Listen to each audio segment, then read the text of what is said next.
Totally wrong. And the next couple of videos we're going to be going through some trends in the periodic table, or what's called periodicity. And one of those is about atomic radius.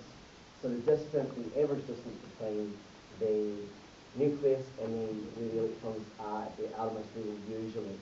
Just remember that, of course, those orbitals that we talked about are just a probability. Now, where the electrons will be most of the time. So therefore, the radius of an atom actually changes all the time. So how the heck are we going to check what it really is? Well, number one, we can't actually find out where those outermost electrons are with any equipment that we have currently. We can't do it. So there's no way to actually find a radius just by measuring like you measure the radius of something else that's spherical or circular. We can't use a ruler or even anything like that. So instead what we have to do is look at the distance between two nuclei of a particular element and then halve that to get the radius. And the way that we normally do that is something called X-ray diffraction. So when X-rays pass through a gap, they diffract or spread out, and we can use that effect, the patterns made by that, to actually look at the structure of things. So that's one way that we can actually do it. So what we're doing is we're looking at two nuclei, and I'm just using a single plus charge because we're much more than that. And we're passing X-rays through it, and it creates a nice pattern which gives us a distance. So we end up knowing the distance between the two nuclei. And again, it's an average because particles will vibrate and move unless we're at absolute zero, and we're not doing this at absolute zero. So we're going to find this distance here, and then we're going to take that distance and divide it by 2 to give our atomic radius.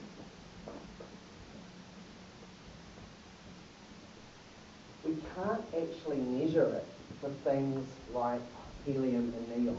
And the reason that we can't measure it is that they don't form a bond with anything else. So it's impossible for us to actually work this out. But every other element we can work it out for. We can look at a metallic structure, a metallic lattice, so say iron, and look at the distance between the two iron nuclei, and then halve that to give us our radius. Or we can look at an oxygen molecule and look at the distance between the two oxygen atoms within the molecule and halve that. So we can do it whether it's metallic or covalently bound, but of course the noble gases don't do that, so we don't have values for that in our books. You see, there's no value given, so we can only estimate those. So any values you see for helium, neon, argon will be estimated. We only go up to number 36, so we won't talk about krypton and so on where sometimes there are values, because they do stand for that bomb. Right, so now we know how it's calculated, we have to look at the trend on the periodic table. I'm just going to do a very quick sketch of the periodic table.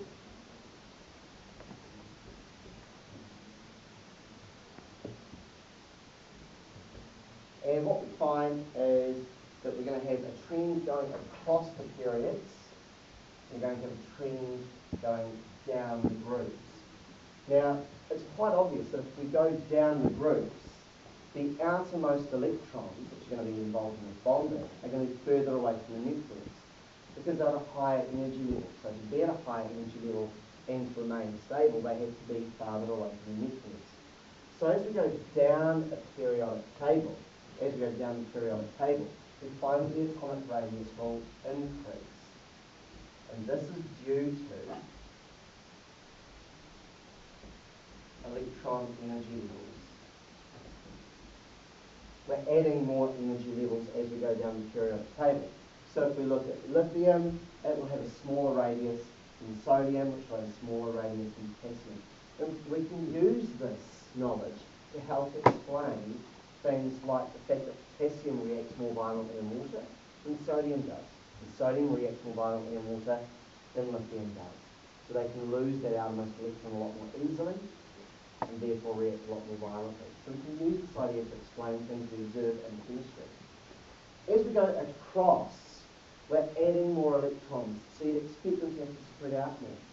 But actually the converse happens. We may be adding more electrons, but we're also adding more protons to the nucleus.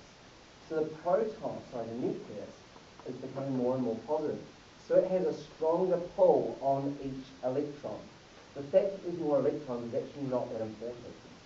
But with more protons and more positive nucleus, there is more of a pull on each electron, so it pulls them tighter and tighter. So it actually decreases, not by much in some cases, it decreases as you go across a period. So it increases down a group, decreases across the period. The reason for that is twofold. One, you've got more protons in the nucleus, so more positive charge to attract those electrons. And the other thing is that there is no increase in shielding. Now shielding is what happens when you add energy levels. You've got the 1s electrons, say lithium, the 1s electrons, it's like dampen the effect of the positive charge of the nucleus on that outermost electron in the 2s orbital. So it's like a bit of a filter. If you think of those lower electrons, the lower energy level electrons being like a filter, they take away some of that positive charge. But if we go across a period, there's no increase in the number of energy levels, so there's no increase in what we call shielding. If you're a little unsure about shielding, have a look at that in your book for further explanation. You'll see later on about that. So basically down here we've got an increase in shielding, and we've got those electrons at a higher energy level, so we get an increase in radius. Going across, we've got a bigger positive charge, so therefore you're going to have a bigger pull on each electron, so it decreases. As well as that, there's no increase in shielding. So that's our general trend. And we can use that trend to help explain things like electronegativity and ionisation energy, which we'll do later, because they also have very, very similar type trends on the periodic table. As well as being able to explain the trend in atomic radius, you also need to be able to talk about what happens when an atom becomes an ion. So you need to understand about ionic radius. Now, this is measured in a very similar way, so I won't go through that. What we're really looking at is whether a cation is formed or an anion. So we're going to do two subsets here. So cations are positive ions, and anions are negative ions. I'm going to take sodium as my example for cations. Okay, so sodium has got electrons. I'm going to use the old system for doing the electron configuration, so it makes it easier to understand. You know this is not quite right. So it's got 2 in the first energy level, 8 in the second, and then 1 in the third energy level. When it becomes an ion, it loses the electron in the third energy level. So sodium ions are 2, 8. So it's actually lost a whole energy level. So what would we expect to happen here? Well, it's gone from a certain radius and got smaller because it's lost electrons in that outermost energy level.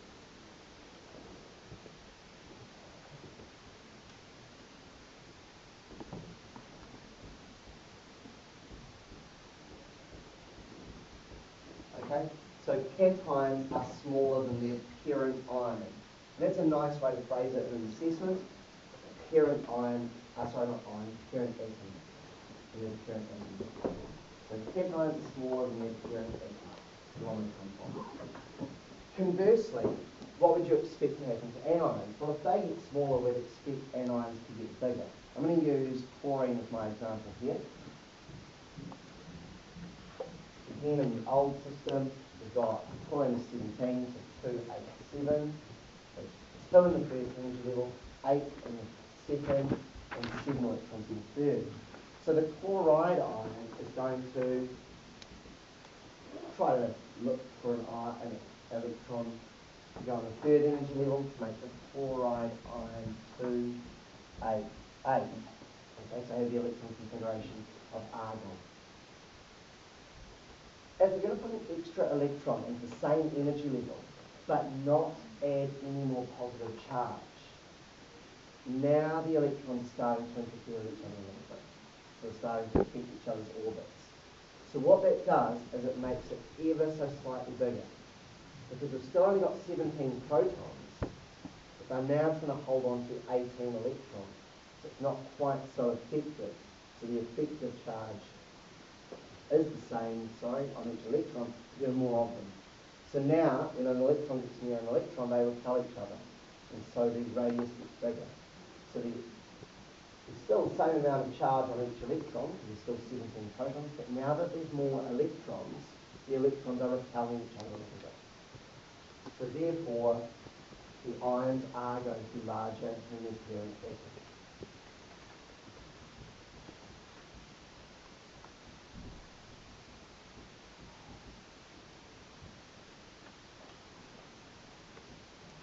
And basically, that's all you need to know about atomic radius and ionic radius.